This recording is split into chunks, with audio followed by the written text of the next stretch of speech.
সহস্র খোঁজখবরের পর একমাত্র ছেলের মৃতদেহ ভেসে উঠতে দেখা গেল নিজ বাড়ির পাশে পুকুরের অর্ধজলে। কান্নার ঢলে অজ্ঞান হয়ে পড়লেন মা বাবা।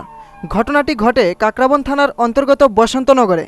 শনিবার সকালে এই দুঃসংবাদ পাওয়া মাত্রই ছুটে যান গোমতী জেলার নতুন পুলিশ সুপার সরস্বতী আর। যদিও পুলিশ কুকুরের জেরেই 17 মাসের শিশু সায়ন শাহর মৃতদেহ দেখতে পায় মহকুমা পুলিশ আধিকারিক রতন দাস।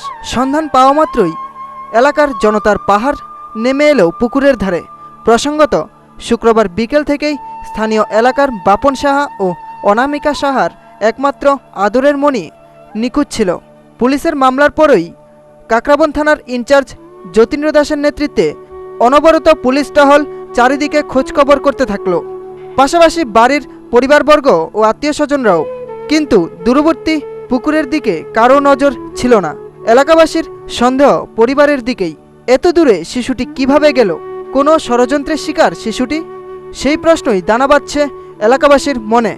যদিও গতকাল থেকে সন্দেহ বাপন সাহার পিস্তত ভাই বিকাশ সাহার দিকেই।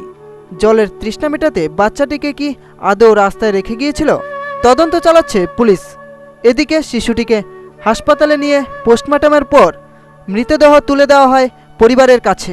পুলিশ জানায়, তদন্ত চললেও মানুষের সচেতনতার অভাবে উদয়পুরের পরপর জলে ডুবে মৃত্যু হয়েছে অনেক শিশুর, যার রেকর্ডও রয়েছে।